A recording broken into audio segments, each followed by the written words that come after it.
Shed బర్రెలు అడ్డం ఉన్నాయని చెప్పి స్కూల్కు అడ్డం ఉన్నాయని చెప్పి ఈ వెంచర్ కోసానికి బాట మున్సిపాలిటీ నుంచి వేసుకొని వెంచర్ ప్లాట్లు అమ్ముకోవడానికి పొద్దున 10 గంటలకు రాకపోయింటే నేను ఏం చేయాలి అది చేస్తానని చెప్తాం అన్నాడు సిఐ సార్. ఏం చేస్తాడో మనమే చెప్తే చేసుకున్నాం. అధికారం చేతుల్లో ఇస్తున్నాడు.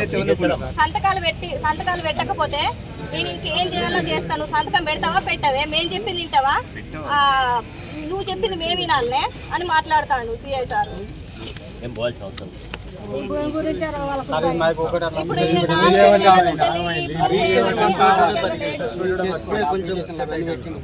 మాట్లాడు. మీరు కలెక్టర్ గారి దగ్గర పోయి కలవాడు. మొత్తం జరిగిందంతా ఒకసారి కలెక్టర్ కూడా అర్థం చెప్తాను. ఎస్పీ కూడా కలవాలి. బూత్ మాట్లాంటాను, నువ్వు మాట్లాడింది మేము వినాలా, మేము మాట్లాడింది నువ్వు వింటవే అని మాట్లాడింది. బయట గన్ను పట్టుకొని ఉన్నాయన కూడా బాగా ఎక్స్ట్రా మాట్లాడుతుంది ఇది అని మాట్లాడతారు. ఈయన ఆరోగ్యంగా లేడు. ఈయన 4-5 నెలల నుంచి ఈయన హాస్పిటల్ పట్టుకొని మా పిల్లగాని చదువు కాలేజీ కూడా పోకుండా అలా నాన్నని పట్టుకొని తిరిగినాం మేము. మా చిన్న ఆయన ఒక్కడు బర్రెలను కాదుకుంటా ఆ పిల్లగాడు పాలు పోసి మాకు ఫోన్పే పైసలు కొడితే మేము హాస్పిటల్లో ఈయనను పట్టుకొని ఉన్నాం. ఎక్కడ వస్తే మూగ పశువులు నోటీస్ ఇచ్చినావా? తమాషా అయిపోయింది.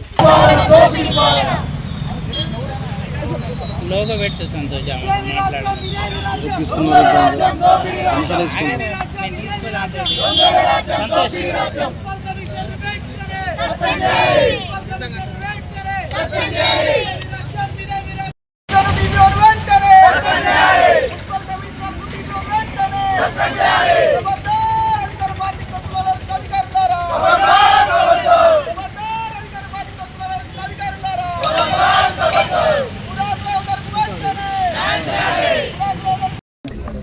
ఇది దుర్మార్గంగా ఈ రాష్ట్రంలో చట్టం లేనట్టు ఇక్కడ మేమేం చెప్తే గదే నడుస్తుంది అనేటువంటి పద్ధతుల్లో మరి ఒక జీవనోపాధి చేసుకుంటున్నారు. 10 మందికి పాలు పోస్తున్నారు. స్వచ్ఛమైనటువంటి పాలు పిండి ఇక్కడ భూపాలపల్లి పట్టణంలో ఉండేటువంటి వాళ్ళకి సరఫరా చేసుకుంటున్నారు.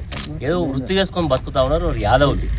కానీ నిన్న మరి పోలీస్ అధికారులకు మున్సిపాలిటీ అధికారులకు ఇంత విచ్చలవిడి అధికారం ఎక్కడి నుంచి ఉందో అర్థమైతలేదు. పోలీసులు కూడా ఏం చేయాలి, చట్టాన్ని కాపాడాలి. కానీ కొంతమంది వ్యక్తుల యొక్క మోచేయి నీళ్లు తాగినట్టుగా వ్యవహరించడం భూపాలపల్లిలో ఇది ఒకటి కాదు, చాలా జరుగుతూ ఉన్నాయి. నేను ఇప్పటికైనా పోలీసు ఎస్పీ గారు ఇక్కడ ఉన్నాడు. గతంలోనంటే ఉమ్మడి జిల్లాలో వరంగల్ ఉంటే తెలియకపోయేది కాదు. ఆయనకు కూకటి వేల దూరంలో ఎంతో దుర్మార్గం జరుగుతూ ఉంటే ఒక ఐపీఎస్ ఆఫీసర్ ఏం చేస్తున్నాడని ప్రశ్నిస్తున్నాను నేను. ఈరోజు ఇక్కడ ఉండేటువంటి సర్కిల్ ఇన్స్పెక్టర్ వాళ్ళు చెప్తా ఉన్నారు, ఆయన ఎమ్మెల్యే కార్యకర్తగా పనిచేయాలంటే డ్రెస్ ఇట్ చేసుకొని మరి ఆయనకు పనిచేస్తే బాగుంటుంది, ఒకవేళ డ్రెస్ వేసుకుంటే సిఐగా వ్యవహరించాలని చెప్తా ఉన్నారు. నేను సిఐ గారికి కూడా ఈ సందర్భంగా ప్రజల తరఫున విజ్ఞప్తి చేస్తూ ఉన్నా. నీకు ఇంకా చాలా కెరియర్ ఉంది, చాలా ఉద్యోగం చేసుకోవడానికి ఇంకా నీకు చాలా యంగ్స్టరు, ఇంకా ఉపాధి. ఇంత దుర్మార్గంగా ఒక పార్టీ ఎమ్మెల్యేకు అనుచరుడుగా పనిచేయడం చాలా బాధాకరం. ఎమ్మెల్యే ఏది చెప్తుంది, ఎవరిని పట్టుకరమ్మంటే వాడిని పట్టుకరమ్మాడు, ఎక్కడ అవసరం లేకుండా ఎవరు ఇచ్చిన వీళ్ళకి అధికారం. ఇక్కడ ఇది ప్రైవేట్ ప్రాపర్టీ, రోడ్ వేసే అధికారం నీకు ఎవడిచ్చిండు? ఇక్కడ ఏమన్నా ఇండ్లు ఉన్నాయా? ఇక్కడ ఏమున్నది?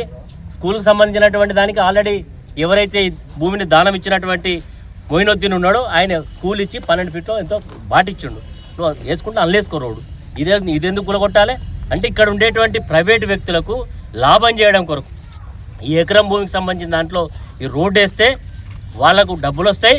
ఆ డబ్బులలో మరి ఎమ్మెల్యేకి వాటా ఉన్నదా, లేకపోతే ఆయన కార్యకర్తలకు వాటా ఉన్నదా, లేకపోతే పోలీస్ అధికారులకు ఉన్నదా, రెవెన్యూ అధికారులకు ఉన్నదా? మాది బర్ల ఫాము, అందులో ఇంట్లో 8 గుంటల ల్యాండ్ రోడ్ ఎత్తమని స్కూల్ వరకు రోడ్ అని చెప్పి మాకు మొత్తం మా షెడ్ అంతా కూలగొట్టిపించారు. కమిషనర్ సారును సునీల్ సారు, మీకు ఇంతేం అవసరం వచ్చింది మా షెడ్ కూలగొట్టడానికి, మీరు స్కూల్ వరకు వేసుకోవచ్చు కదా అంటే అంటాడు కదా, ఎమ్మెల్యే సార్ మమ్మల్ని కూలగొట్టమని చెప్పిండు. మేము ఎమ్మెల్యే సార్ చెప్పినట్టు వింటాం కానీ మీరు చెప్పినట్టు వింటామా? మీరు వచ్చి జేసీపీకి అడ్డం ఉంటే మిమ్మల్ని ఒక్కైనా కానీ మేము 4 రోజులు సస్పెన్స్ అవుతాం కావచ్చు, కానీ మీకు ఏం రాదు, పానాలు పోతే అంతే తప్ప కానీ మీకు ఏం రాదు అని మమ్మల్ని బెదిరిస్తున్నారు. అట్లా అర్ధరాత్రి 9 గంటలకు మేము పాలు విండే టైంకి వచ్చి మమ్మల్ని బెదిరించి ఒక 2-3 సార్లు వచ్చి బెదిరించి ఇప్పుడు 3వసారికి ఎమ్మెల్యే సార్ దగ్గరకు పోయి కమిషనర్ సార్ ఫోన్ చేపిస్తే కమిషనర్ సారు నేను ఇంకా అక్కడికి పోలేదు, నేను ఎంక్వైరీ చేయలేదని మా ముందు మాట్లాడి తెల్లారి వచ్చి షెడ్ అంతా కూలగొట్టిర్రు.